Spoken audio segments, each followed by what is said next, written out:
dear viewers and listeners. Hello, everybody. My name is Sintija Broka. I am a researcher at the Latvian Institute of International Affairs, and I have a great pleasure to welcome you all to this final Riga Security Forum podcast session. And today I'm joined by very distinguished academics, experts, and authors to have this conversation on resilient society. Actually, in this podcast, we have merged 3 continents all together here in Riga. And from Shanghai, China, I'm joined by Professor Tongdong, who is professor at Fudan University and also a professor at NYU's Law School. Welcome, Professor. Yeah, thank you. I know that your background is in physics and in nuclear physics, if I'm not mistaken. So you have very wide expertise. You feel the field from different perspectives, right? Right. So my bachelor degree was in nuclear physics, but I barely remember anything from those years now. Still very interesting to know that. Yeah. From other side of the ocean, from Washington, not really Washington, from the United States, I'm joined by Professor Roger Ritvo, who is distinguished professor at Auburn University at Montgomery. Also, he has very wide experience traveling all around the world, and in 2014, you, Professor, was here in Riga as a visiting scholar at University of Latvia and Riga Business School, and I was very happy to meet you in person. Thank you very much for joining, and welcome to the Riga Security Forum podcast session. Thank you. So before we kick this conversation off, I would like very much to encourage all of our viewers and listeners to check out the books of our 2 distinguished experts. Very important topics are covered there, and very valuable content you will find of the very wide list of the books for both experts. So I would like to start by stressing out that the resilience building is very different. Resilience building to different kind of shocks is very extensive and very important question, and it actually requires very extensive coordination between nations, societies, institutions, and also sectors. And it is of course not possible to cover this topic entirely in one podcast session, but nevertheless it is very important to have this discussion that drives the ideas, and hopefully to have the ideas that will push forward more inclusive and more protective policies. During the last year and even today, the whole world is experiencing the wake of COVID-19 pandemic, and the effect of it we can still face today, and we are not sure when it will gonna end. So, and actually for most of the people, the business as usual doesn't fit into the new reality anymore. But apart from COVID-19, still the societies are facing a number of threats, starting from climate changes, nuclear rivals, disinformation, the rise of populism, the development of artificial intelligence, and much more, right?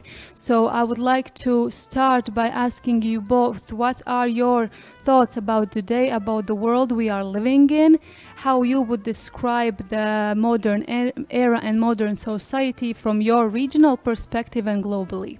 Professor Bai, would you like to start? Thank you. Thank you for having me here. So I'm from China, and China was defeated by the Western powers 150 years ago. And so for China, the lesson for most of the Chinese is that the reason we're defeated was that we were pre-modern. We're not modern. So in order to be able to defend ourselves, China needs to become a modern state. But what's the meaning of a modern state or modernity in general? For a lot of Chinese thinkers, in terms of governance, in terms of domestic politics, to be modern means to become democratic and also to catch up with modern science. So in the famous May 4th movement in 1919, students actually from my alma mater, Peking University, had a slogan: we have to learn from 2 masters, Master De and Master Sai, which means master democracy and master science. And another thing many of us understand as modernity is nation state. So why China was defeated? Because Chinese were not patriotic. So how do you make people patriotic?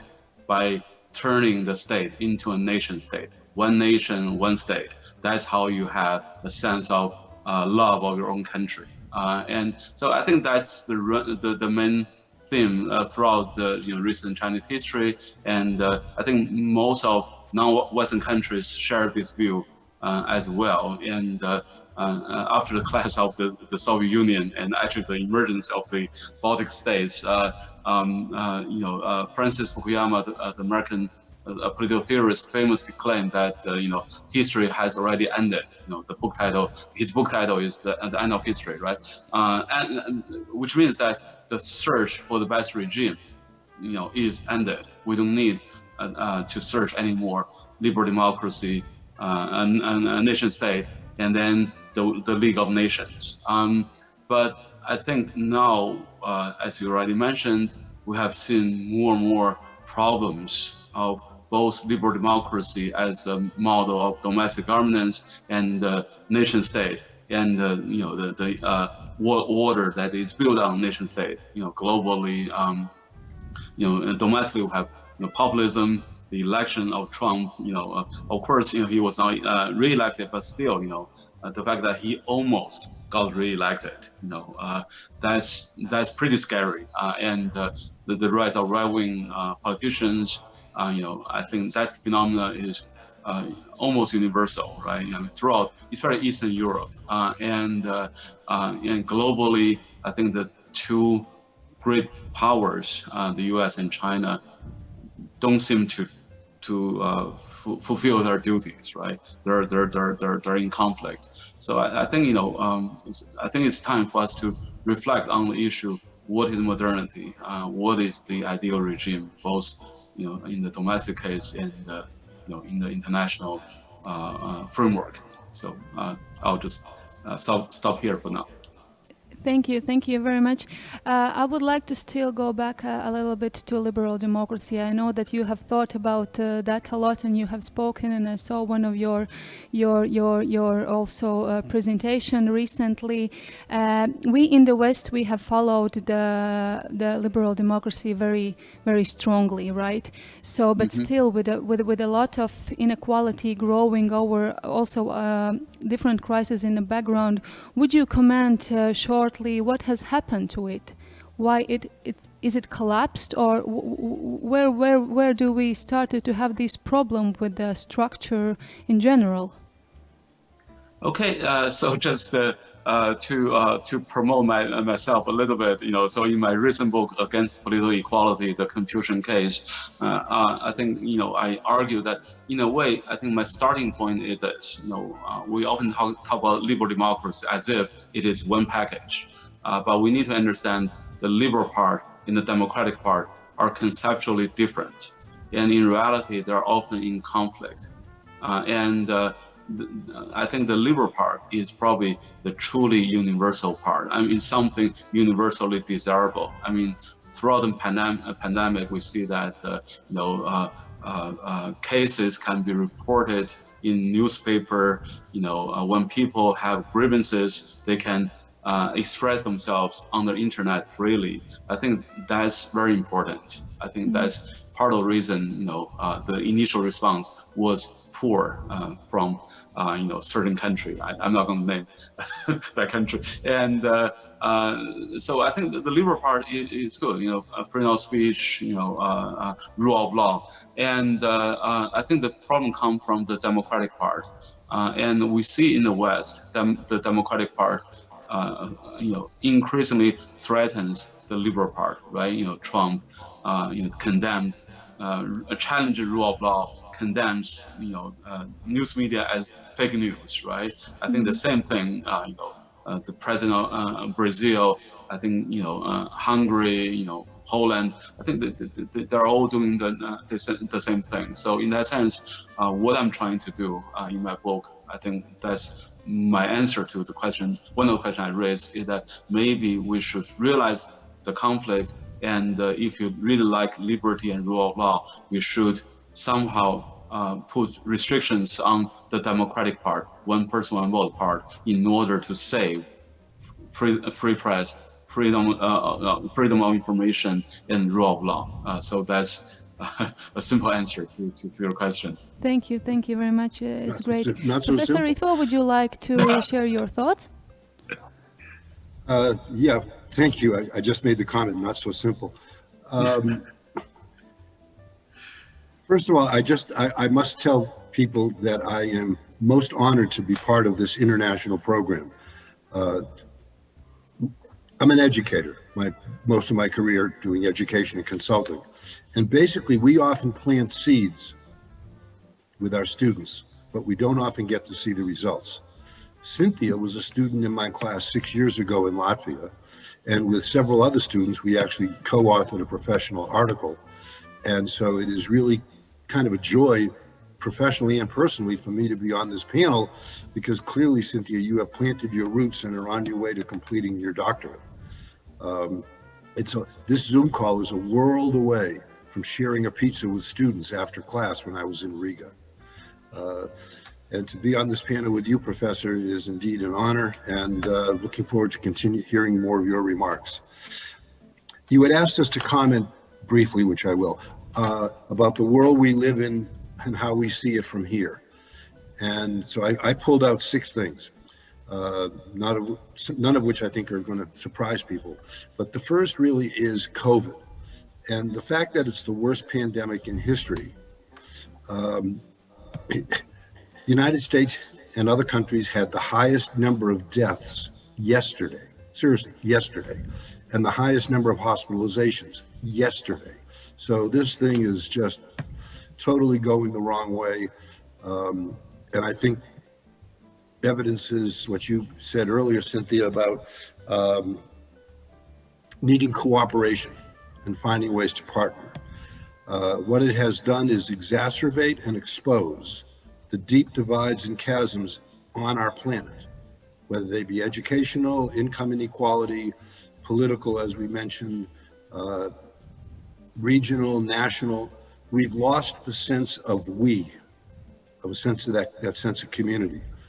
There's an article, and I'm guessing it's 30 years old now, by Robert Putnam called Bowling Alone. And it used to be that a bowling alley in many cities was where people congregated. And now we bowl alone. And in an era of COVID, we're all bowling alone because we're all at home. The international recession, economists will argue and confront, but what it has done is show the interdependence of countries, that one country can't do it by itself. Working with some local people here in Denver, and I'm new to Denver, Colorado, this is an outdoor state. People love the outdoors, and climate change is real. California's had the worst fires they've had maybe ever, I don't remember. But climate change is real. It's not going to be something that's easily solved. And to change those, we have seen some of the greatest technological acceleration in history. I didn't know until yesterday that the Moderna vaccine, which should get approved this week, and my wife and I are actually in the study sample, so we don't know if we got the vaccine or the placebo, but that model to develop Moderna's mRNA was designed in 2 days. It literally took the scientists 2 days to develop the model. Then the rest of it was producing it, testing it, etc. But years, decades, centuries of science have gone into accelerating our technology. That has huge potential for the world going forward. It creates great divides, great ethical issues, all kinds of cybersecurity issues. But I think we're also at a time where innovation is going to continue to help improve the human condition. Will it improve it all equally? Sadly not. But I still tend to see the glass as 2/3 full. We will get through these things. It's just what will we look like on the other side. The major point here is that we need to continually recognize and reinforce several concepts. One is interconnectedness.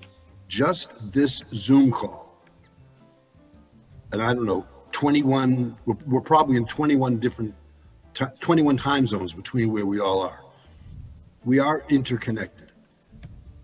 Alliances, partnerships, and cooperation have been a proven model, slow, bureaucratic, humbling, but do make a difference. And so trying to maintain and build those in an era where there are trends like America First. I don't remember which day it was, but our president in this country pulled out of the Paris Climate Accords on day one or minute zero. The nationalist movements, as has been mentioned, tighter borders, the whole hard Brexit, soft Brexit, and I guess they've got 2 weeks from today to figure it out. All of these are real and stand in the way of building roads and tunnels and bridges to get those interconnections, alliances, and partnerships. In fact, they put up barriers. So when we see things like the global internally displaced people, the refugees, that's my 5 minutes. When we see things like the IDPs and the refugees, these are really human challenges. And if we lose sight of the value that our job together is to improve the quality of this planet for everybody, I think we're being short-sighted. One last comment and I'll close, and thank you. Ever since, Cynthia, you sent me that note and asked about this, every day I have seen the word resilience somewhere. The resilience of our US democracy, the resilience of people who are fleeing poverty, war. It's almost like learning a new word. You just keep hearing it.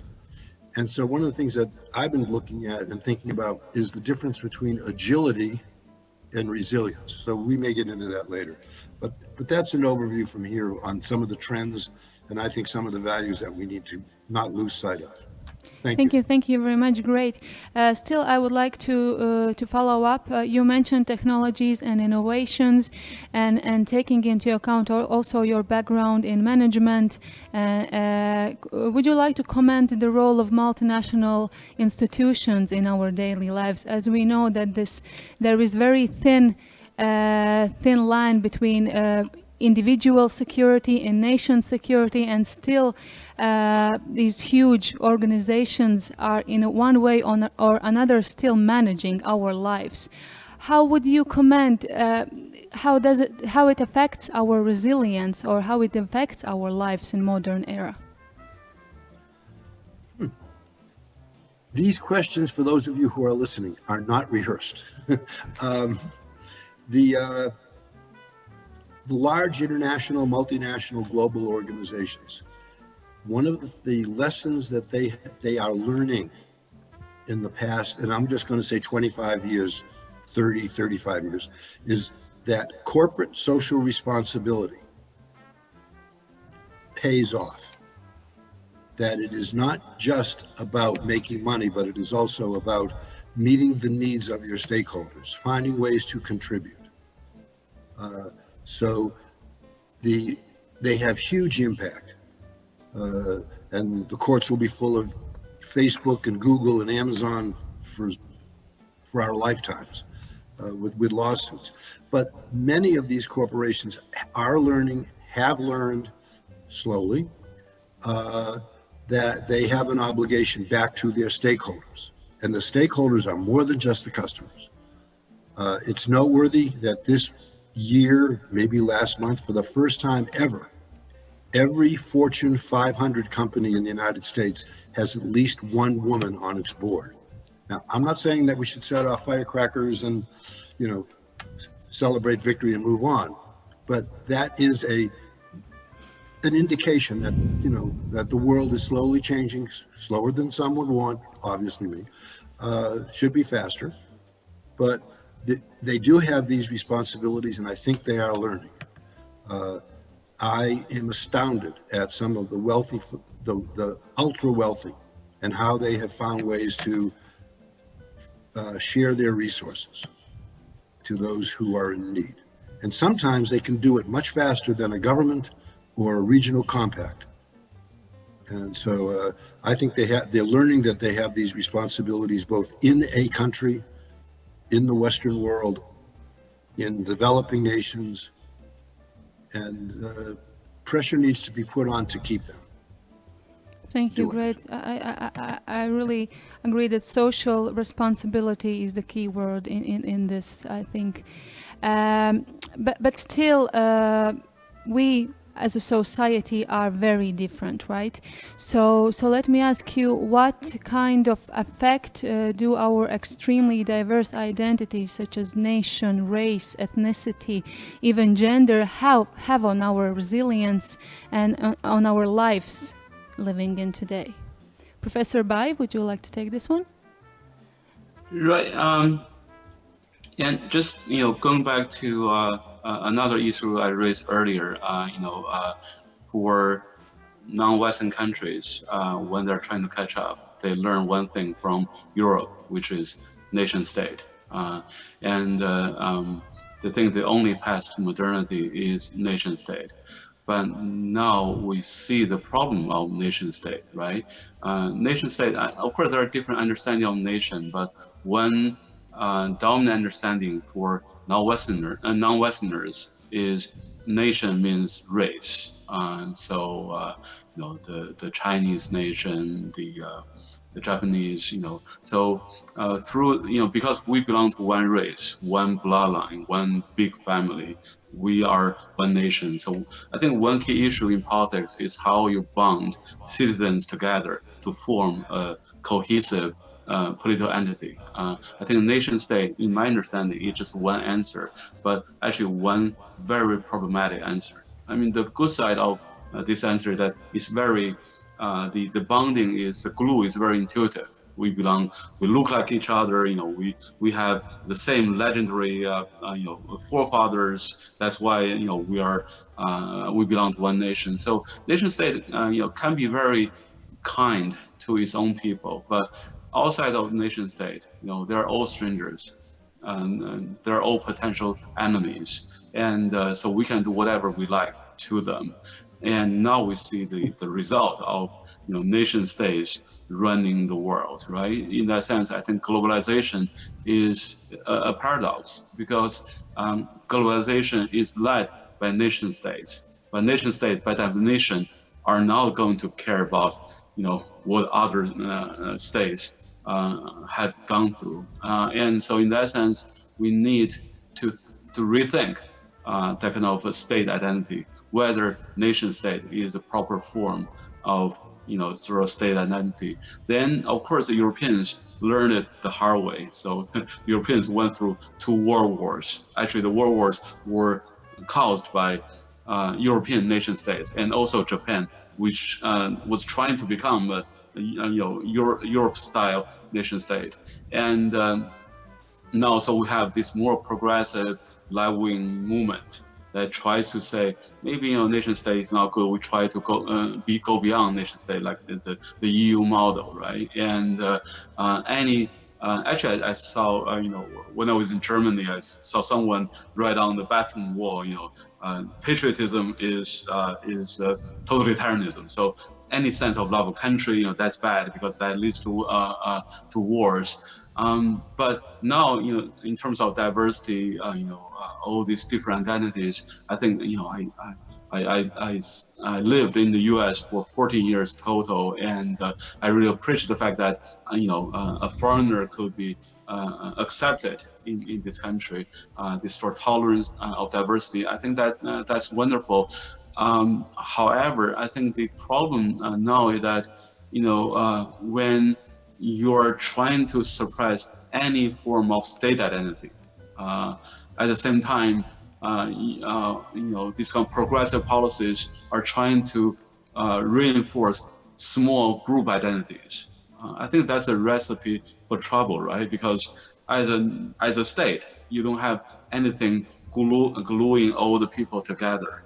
But within the state, you have all different groups, transgender people, I don't know, Chinese Americans, all these different subgroups. I think, that's a very troublesome sign. And so going back to the issue, so nation state is too exclusive, too aggressive. And the solution is one solution is to reject nation state. And then also because of tolerance, diversity, we have all these small identities. I think that leads to a different form of trouble. For example, look at France. On one hand, they tolerate Muslims. On the other hand, they don't allow them to express their religious identity, like Broka, things like that. Then of course, those people are not going to be happy, right? And I think, maybe the solution is that on the one hand, we tolerate the kind of cultural expressions of identities. At the same time, politically, we shouldn't encourage this kind of small group identities. Rather, we should try to build a kind of softer identity that can glue a state together, but it's not so aggressive toward other nations. So in my own study, the Confucians, the 2,000-year Confucian tradition in the Chinese history, I think there is a key idea that, ideally we want to, how do we care about other people? Have a social responsibility and things like that. We learn to care about others by starting to care about our family members. Then, by extension, by analogy, when I see an old woman, having trouble outside, that reminds me of my own grandma, right? So then I feel bad for her. I think for Confucians, family is where you learn all this care. Then you push it outward. Then you can eventually care about everyone in the world. But even if you do it, you still care about your family members more than people in your neighborhood. And you care about your own compatriots more than foreigners. But you do care about foreigners, just not as much. So I think in this kind of model, you have a sort of a state identity, but it's not too exclusive. You still have some duty to other peoples, other nations. I think that might be a more sustainable form of identity. So we have this big identity, tolerate small group identities, but still, we have this thing that can glue a state together, but the glue is not too strong to be so aggressive toward other states. So I think that's my own proposal on how to address this issue. Thank you very much, Professor Ritvo. Balance between diversity and identity. Yeah, thank you. Professor Ritvo, would you like to share your thoughts? I think I have a slightly different lens. Mm-hmm. Dante Disparte, and I may be pronouncing the name wrong, Disparte, and Les Williams talk about resiliency, where Professor Bong just ended up, about prepared people in prepared households, that it starts at the individual micro level. When you start taking it from that level and go out of the household, if I can push the analogy, into the street, and then into the community, and then into the city, and then into the state, and then into the region, these differences that you mentioned about religion, race, ethnicity, gender, national boundaries, national origins, they have a huge impact on our resilience and our ability to be resilient and even to think in that concept. More people have died in the name of religion than probably any other single factor in the course of history. The world is divided by religions. There are times that I get more hopeful, there are times I get less hopeful. Ethnicity is a tougher one because that's culturally determined. That changes over time. It's not quite as biological, I think, as people would like it to be. Diverse identities. One of the things that countries struggle with is, and I hate the naivete of it, but they'll talk about people, refugees from Afghanistan, from Syria, and Africa, as if Africa is a country. Africa is a continent. It is made up of many states, many ethnicities, many religions, many tribes. But we lump it all together and then put them off on the side, and don't understand how these factors play into both how a problem is defined and how solutions can be implemented. Nothing we've talked about is simple, and it's going to take multiple perspectives, multiple approaches to find levers in. And the way you start, if not with the individual family unit at home being resilient, is maybe at a community level. History is full of stories of people with good intentions coming in and not understanding the people that they are trying to help and give assistance to, or give technical training to. So the more that leaders look at the world as a win-lose paradigm, the less wiggle room there is going to be for resistance. I'm not thrilled, but I think it's totally predictable that right now in this world, the United States of America is struggling to get COVID vaccine because we didn't anticipate that other countries might want it too. I mean, I don't know what planet you have to live on not to understand that, but so, you know, we got our 100 million doses and Pfizer's selling theirs to somebody else, and that's, you know, free market, there's a need there too. So the solutions are going to take more than just the science. The big issue in this country, and I have not tracked this in other countries, is a friend of mine did a paper called The Last 50 Feet. And it's how do you get the vaccine that last 50 feet into someone's arm? And, you know, like a third to 40% of the people in this country say they're not going to trust the vaccine. There are people who think Bill Gates or somebody is putting radio chips in the vaccine so the government can track us. Well, you're not going to solve this international pandemic that's killing people as we talk if people are fearful and believe all that non-scientific data. So you have to work with the different communities. The Native American community is different. There are religious groups that don't want to have it, that believe that they shouldn't have to be forced to take the vaccine. It's a divide based on a variety of perspectives. Until we find some common approach, some common ground, it leaves us all at risk. And I'm not being overly dramatic about life and death, because it is a life and death issue. Something just to mention a little separately. One issue that doesn't get a lot of attention is water pollution. But the whole concept of survival is based on water. And what's happening on our planet is not anything that one country can solve. So I just cite that COVID's the dramatic one that's, you know, going to be around for another couple of years, but we still have huge issues related to both climate change and water pollution and safe drinking water, and some of the medical advances in Africa that have stopped childhood diseases that are waterborne, transmitted through water, and improper sanitation can be solved, but it requires people pulling together money, resources, and planning at the local level with the guidership from their leadership. So I see that these ethnicities and the divisions you talk about are real, and they need to be brought to the table.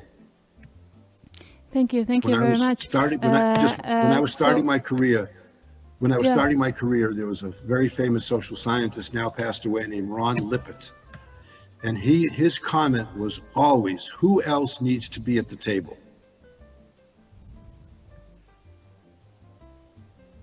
Thank you. Thank you very much. So it's clear that we need to have evidence-based and more accountable policies, right? So Professor Ritvo, would you like to continue with this, how we push forward more inclusive policies nationally, regionally, and globally? Where do we start? Is there some role for communities or NGOs? Where to start to have this development moving forward? As Cynthia well knows, my writing and background and interest for the last decades has been on NGOs. Yeah. And in some ways, NGOs are in the toughest position because they're the least resourced, but they might be the better mediating structure between a nation state and an individual and a community. Many of them have very narrow, not narrow, focused agendas, focused missions, focused strategies. So they are experts at what they try to do, but they're not trying to do everything. Governments, slow, bureaucratic, sometimes obstacles. But I think civil society has a key role to play into supporting, connecting, and leading both government and private sector. And I have been fortunate enough to see that in Azerbaijan, Republic of Georgia, Latvia, and Ukraine are the 4 countries that I've spent time in the last decade. Fortunately, at least 1 semester each. So there are examples in every country that show the role of NGOs. NGOs sometimes are on the wrong side of the government and get pretty strong pushback and in some kind of trouble. But their goal and their mission is to try to make changes that they believe are important by bringing people together. Because by definition, an NGO doesn't have the power of a multinational corporation or of a leading food chain in a country. So if they can create these partnerships, which is where we started off at the top of this podcast, top of this recording, I think they have a really important role to play. Thank you. Thank you. The hardest part for them just to understand is they have to do it in a way that keeps them as apolitical and nonpartisan as they can. And sometimes that's hard when you're fighting against a government that wants to oppress the free press, wants to stifle free speech, and kind of attack some of the ideals of the liberal democracy and that growth. Yeah. And so, thank you. Thank you. Thank you. Excellent. Professor Bai, what are your thoughts on this? How to push forward more inclusive policies? Right. So I think, what Professor Ritvo said, I totally agree. I think community building, NGOs, they're very important. But still, I'm a political philosopher. I'm thinking about slightly bigger issue, how to run a government and things like that. And I think, for example, the issue of climate change, I think is almost a perfect storm for the kind of democratic model, because I think underlying assumption of democracy is that if every voter votes on his or her self-interest rationally, putting together, we have the common good, right? And so I think the assumption that every voter has to be rational with regard to his or her short-term interest. So in that sense, actually, I think the environmental issues in developing countries are easier to solve in a democratic model than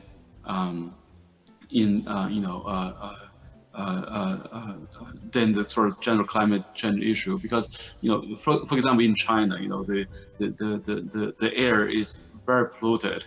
You see it, you smell it, you breathe it, and so that puts pressure on the government. Of course, Chinese government is not Western style democratic government. Still, the government has to deal with it. I think in a democracy, that you get reaction from the people. However, I think the climate change is really difficult to solve because the global warming is a very slow moving phenomena, and so you don't see your short-term material interest is threatened by global warming. So in that sense, voters, it's very hard for, I think, to expect voters to be rational about their own short-term material interests. I think that's already too much. Just look at those anti-vaxxers, those who think, as Professor Ritvo mentioned, Bill Gates somehow is involved in this global conspiracy and wearing mask, is something so wrong, they can react. So you can see actually voters, even in the developed countries, in America, they're not that rational. But put that issue aside, right? Climate change is not about short-term problems. So it's very hard for a rational voter to vote on that issue. Moreover, I think climate, global warming. Oftentimes, the polluters don't pay the price directly. China, the U.S., all these big countries, we emit a lot of CO2 to the air, and then the sea level rises. But China and the U.S. are not the ones at first suffering from this. It's people in Bangladesh, right? All these Pacific island nations, and but they don't have votes in the U.S., in Germany, in Japan, right? And say they couldn't change those policies. But in a democracy, policies are beholden to voters within that country, right? But climate change, global warming, oftentimes is about the well-being of other peoples, right? And also future generations who don't have votes yet. And even within a nation, within a state, people in Boston might not suffer from global warming anytime soon, or people in Florida, only small area of Florida, they suffer from it. But they couldn't, that small minority couldn't change the state policy.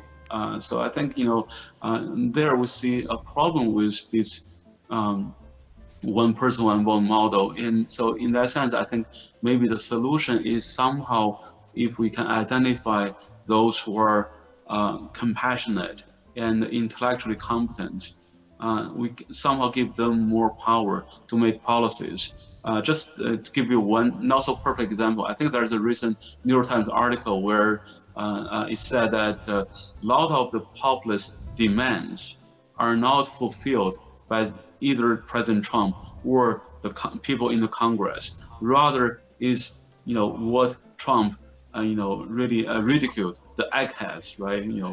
People like me, the nerds, the bureaucrats, the technocrats in the government, who are not beholden to voters. They are often the ones who actually can carry out policies that are good for the populace.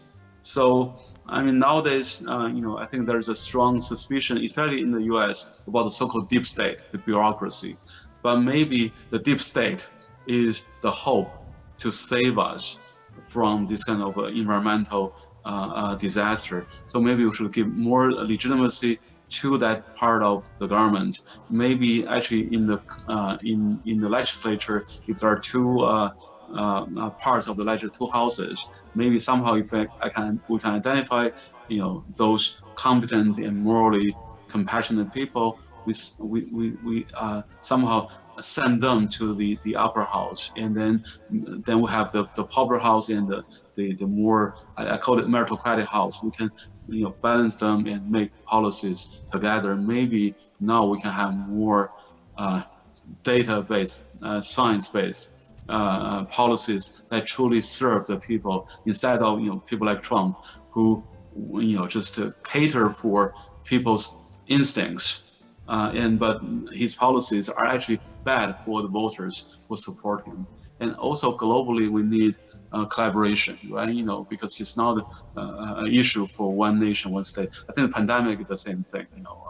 Now actually every wealthy nation, including middle level, China, right?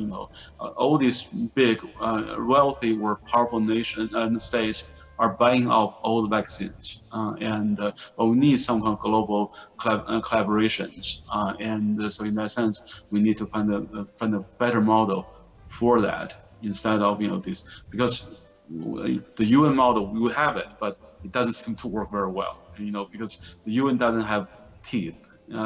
Still in today's world, only states have the real power, money, military, all these things that can actually turn ideas into real policies. So in that sense, globally, we also need to give more power to those who are responsible. Okay, thank you very much. Of course, a lot of uncertainties are there, but from your regional perspective, what are the most important issues that we need to resolve, let's say, in next 10 years, Professor Bai? Because of course we cannot resolve everything in 1 day or 2 years, but if you would need to make a list, what crisis would you put into that list? Right. I think for China, we have really made a great progress in terms of raising people out of poverty, and now actually China is in terms of GDP #2 in the world. I think for China it's really how to move forward. Should we continue to do what we have done so far, and should we reform certain things? And so to me, I think we need reform. We need to have more, freedom of speech, rule of law, and things like that. And also, I think China needs to. First of all, I think we should get rid of the idea that nation state is the only way to modernity. Because now China is rising, and Chinese government keeps saying we are going to rise peacefully, but not many countries believe in China. Actually, the trust in China, I think now is the lowest point among developed countries, and I think part of the reason comes from this nation-state language, because no nation-state rises peacefully. Your nation-state is going to whatever it takes for its own interest. When it rises, clearly it's going to demand more from the rest of the world.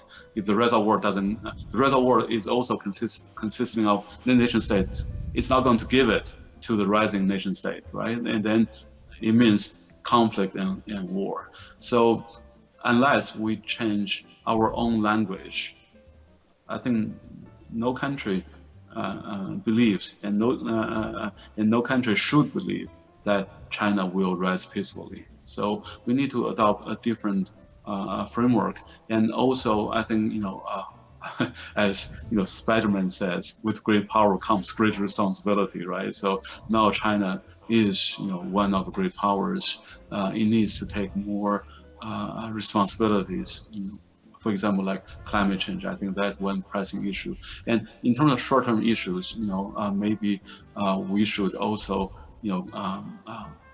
offer more help to refugees, like maybe for refugees too far away, that's still beyond Chinese capacity to help. But like the Rohingya refugees in Myanmar, right? And so I think China should take more responsibilities in order to convince the rest of the world that it's going to be a benevolent, great power rather than a threat to world order. So to me, regionally, I think how China can rise peacefully, and I think related to this, how the rest of the world reacts to the rise of China, because I think Trump administration, takes extremely hostile attitude toward China, thinking China is a threat. But sometimes, be careful about what you wish for, right? When you try to do this, actually you're turning China into a hostile country. I think the rest of the world becomes more suspicious of China, and actually Chinese, I think, become more suspicious of the intention of the West, especially of the U.S. More and more Chinese believe that the U.S. Doesn't want, it's not about democracy, things like that. It's just trying to stop China from rising. I think in that sense, that's another urgent issue. So how the U.S. or West in general, actually including the Baltic states, react to China's rise, how to work together to have a more collaborative, peaceful world order. I think that's very pressing for China and the rest of the world. That's true. That's true.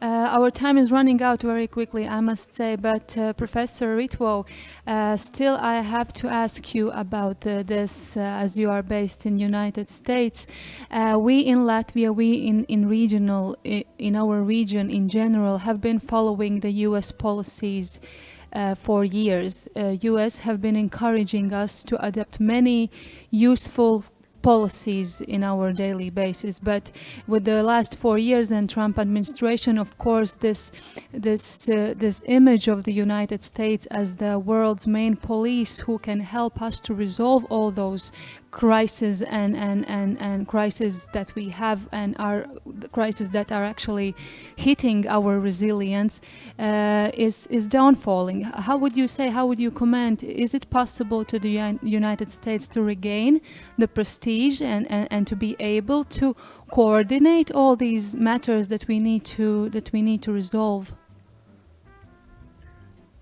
One word answer, yes. Longer answer, I think when we get a little perspective, starting at 12:01 on January 20th, when we have a new president, the attitude of America first, the rest of you go away, will change.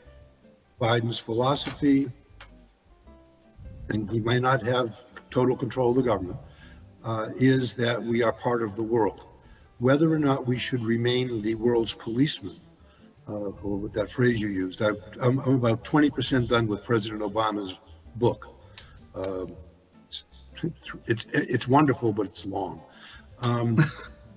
His view is that we don't need to be the policeman, that exerting leadership can also be by example. So as you asked about the next 10 years, for example, I could pick any topic. One of the ones that I've been fascinated with is economic and rural development in India. Because if you don't solve the infrastructure, water, food, housing, electricity in the rural areas of India, it's going to continue to dominate and overwhelm their cities. So the interconnected parts of these things. We don't have to police that, but maybe there's some assistance we can offer. Maybe we can bring others to bear. At an organizational and a political framework, there's a concept called leading from behind. And I know it's been used to make people look weak, but sometimes servant leadership, helping others do the best job they can do by providing guidance and resources, is different than saying, here's my check, do it my way. So I think we need to continue to be more open as a country, the United States, more transparent about what we want to do, find ways to, instead of tariffing trade with China, we're going to build a wall and have Mexico pay for it, I was told. We put all these trade tariffs on China, and it's really hurting American farmers, some of them. So there's an equal and opposite reaction. We've got to find common solutions. The problems are too big.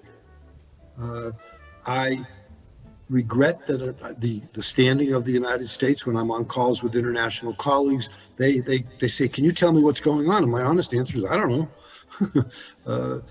You got people who don't believe in science. It's hard to, so if you don't believe in science, you believe in anecdote. And if it didn't happen in your dining room table, then it's not real. Mm-hmm. And so somewhere in there, we can assume leadership.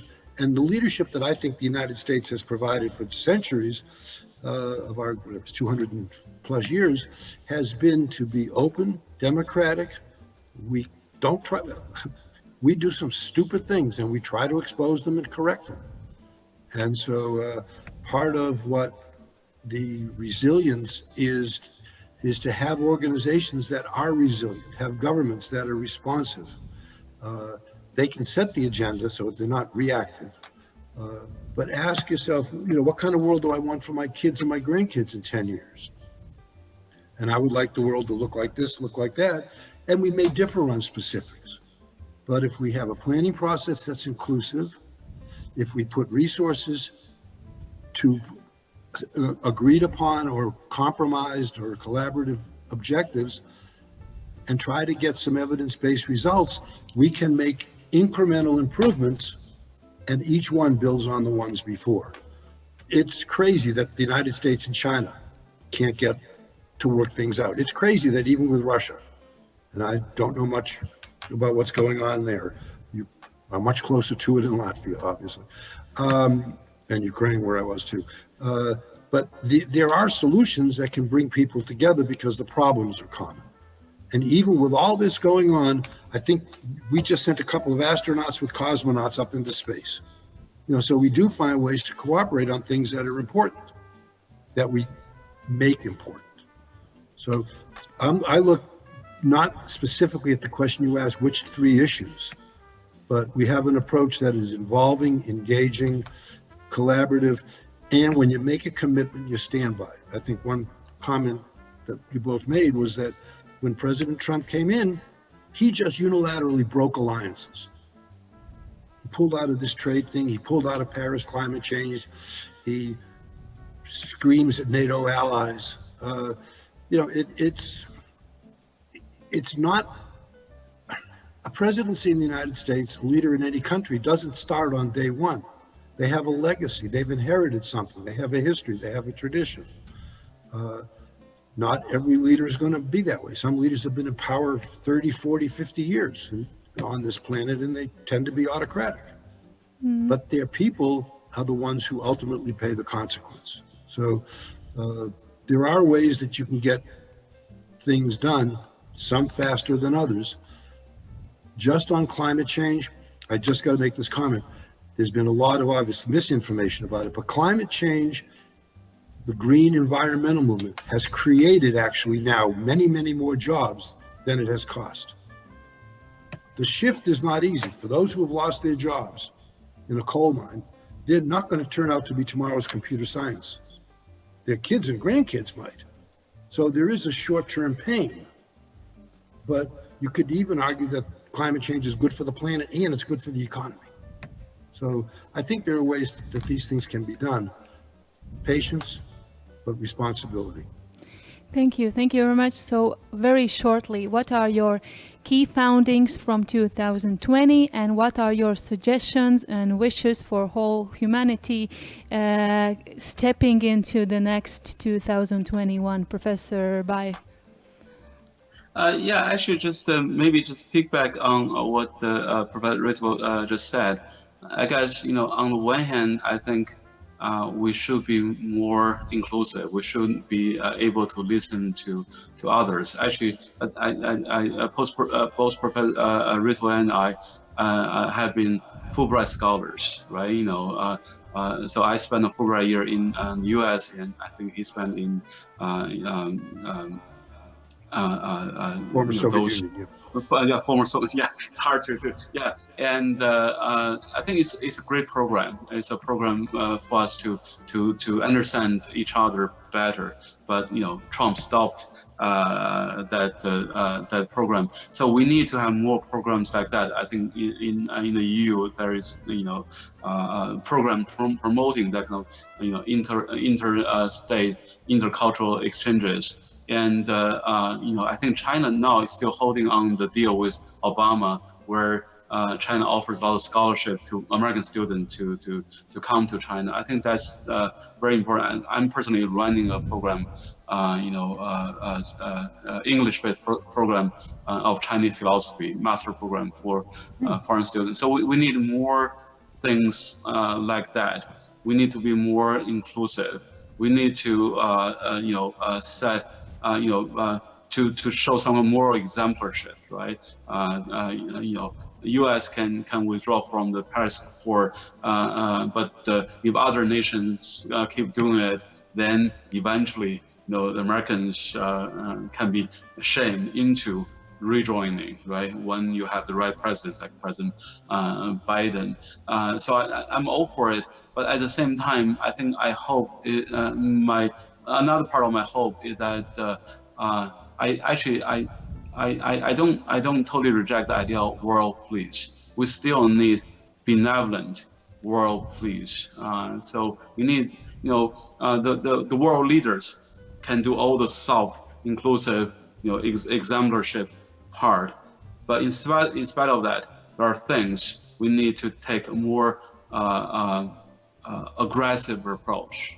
So again, in my understanding of Confucianism, for Confucians, sovereignty is conditioned on how much duty each government performs to its own people and to a lesser extent to foreigners. So if a government fails to perform that duty, then its sovereignty should be limited, right? And so so I call it human duty overrides sovereignty. So in that sense, countries like Syria, Libya, where people are dying. So in that sense, I don't see why we should still respect the sovereignty of those states. Instead, if only benevolent world powers, great powers, world police, can maybe just set up no-fight zone in Syria and have refugees and build factories, right? And so that they can survive. So instead of those refugees crossing some sea to Greece and dying on the way, so we can save them right on in Syria, in Libya, just violating in a way the sovereignties of those states. So in that sense, if only we could have world police like that, who is going to do it? I think China is able to do it. The U.S. have been doing it for almost 100 years now, and it should continue to do it. I think the EU can also do it. So if we have competing world policemen, right, offering the public good, to people in the world, then maybe we can have a competition for better instead of this struggle to the bottom. So I think that's what I'm hoping for. More responsible states emerging and alliances of states emerging in the global arena. Thank you. Professor Ritvo, what is the skill set that is necessary for us in 2021? Let me tell you what I wrote as an answer to your last question as a draft. I said, resilience requires a challenge because environments shift, stakeholders change, and concerns differ over time. So, for example, should the international community applaud Germany and Chancellor Merkel for actively accepting stateless refugees, or side with those countries which tried and successfully closed their borders? And to her credit, her everlasting credit, she remembered the values of charity, selfless dedication, service, and helping others. And whatever political consequences, economic consequences, internal divisions in Germany, there were 1 million people, or whatever the numbers are, they're staggering, who had to fight to get there because the value of human life and dignity formed her approach. There's a Broadway play, and I don't know the play, but the review says we must stay connected. It's a principle that is so glaringly simple that it is now seen as radical. We must stay connected. We will stay connected. This conversation has been very inspiring, and I thank you both from the bottom of my heart, and I thank all the listeners who have listened us and watched us. I wish us all to stay safe, to stay educated. Thank you very much for joining, and have a lovely holiday season and Happy New Year. Thank you.